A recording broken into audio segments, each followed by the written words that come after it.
Shalom, welcome to Voice of Hope. Hari ini kita mau membahas satu ayat yang bagus banget dari 3 Yohanes 1 ayat 11. Saudaraku yang terkasih, janganlah meniru yang jahat, melainkan yang baik. Siapa yang berbuat baik, ia berasal dari Allah, tetapi siapa yang berbuat jahat, ia tidak pernah melihat Allah. Dari ayat ini saya ambil judul influencer.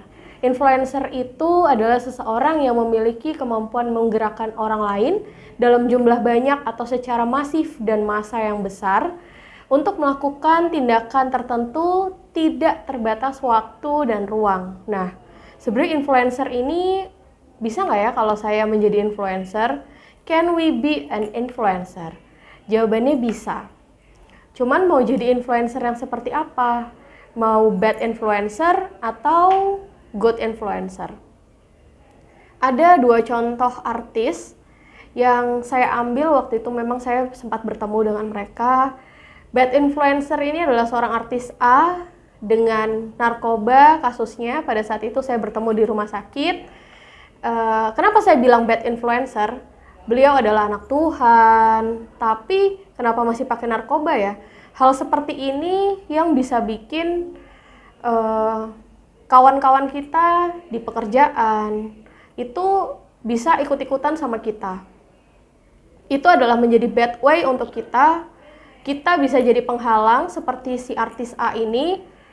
Artinya kita sebagai penghambat dan penutup jalan bagi orang-orang yang mau kenal Kristus. Karena ketika orang lihat kita, orang akan jawab, dia aja narkoba. Gitu. Tapi ada artis B, dia adalah lulusan luar negeri, dia juga taat di ibadahnya. Itu adalah good influencer ketika dia ditanya, oh ya, kamu kenapa bisa dapat seperti ini? Oh ya, saya punya influencer lain yang menginfluence saya untuk menjadi seperti ini. Itu adalah salah satu good way untuk kita bisa memperkenalkan Kristus di dalam kehidupan sehari-hari. Kita bisa bawa jiwa baru, kita bisa menjadi suratan terbuka bagi orang lain. Nah, ketika kita melakukan kegiatan sehari-hari, kita dibiasakan untuk melakukan hal-hal tersebut untuk Tuhan. Sehingga apa yang kita kerjakan itu bisa menjadi suratan terbuka kita ketika good way itu membawa kita untuk mengenalkan jiwa-jiwa mengenai Kristus. Sebenarnya banyak hal yang bisa kita kerjakan, seperti kita selalu mendengarkan Tuhan, mengandalkan Tuhan dalam hidup kita.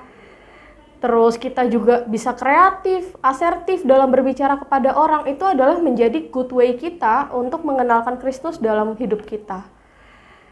Conclusionnya untuk good way and bad way to be a good influencer or bad influencer adalah selalu jadi versi terbaik dalam diri kita sendiri.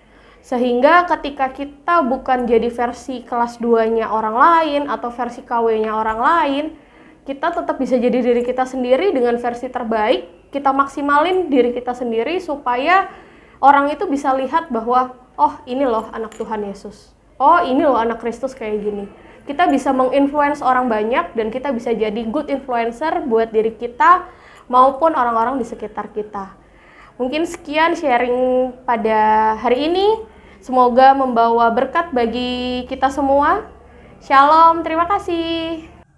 Terima kasih sudah menonton podcast Voice of Hope dengan tema Februari Love Heals. Jika saudara dan sahabat merasa terberkati, silahkan like dan share video ini. Kalau Anda membutuhkan bantuan doa, boleh hubungi kami melalui kanal media sosial kami di @rajawali.fm. Jika Anda membutuhkan komunitas yang sehat untuk bertumbuh dalam kasih, bergabunglah dalam Raja Wali Family Ministries. Tuhan memberkati. Saya berkeyakinan bahwa firman Tuhan yang tercatat dalam Yesaya 40 ayat 27 sampai 31 sangatlah relevan bagi kita semua. Mengapakah engkau berkata, hai umat Tuhan, hidupku tersembunyi dari Tuhan dan hakku tidak diperhatikan Allahku? Tidakkah kau tahu dan tidakkah kau dengar Tuhan ialah Allah kekal, yang menciptakan bumi dari ujung ke ujung. Ia tidak menjadi lelah dan tidak menjadi lesu, tidak terduga pengertiannya. Dia memberi kekuatan kepada yang lelah dan menambah semangat kepada yang tiada berdaya. Orang-orang muda menjadi lelah dan lesu, dan teruna-teruna jatuh tersandung. Tetapi orang-orang yang menanti-nantikan Tuhan mendapat kekuatan baru. Mereka seumpama Raja Wali yang naik terbang dengan kekuatan sayapnya. Mereka berlari dan tidak menjadi lesu. Mereka berjalan dan tidak menjadi lelah. Jadi, kalau ada di antara kita yang sedang lelah, lesu, bahkan jatuh tersandung, jangan ragu-ragu dan jangan tunda-tunda. Segeralah datang kepada Tuhan Yesus. Percayalah, Dia mau dan mampu membaharui, memulihkan, dan mengubahkan kehidupan kita semua.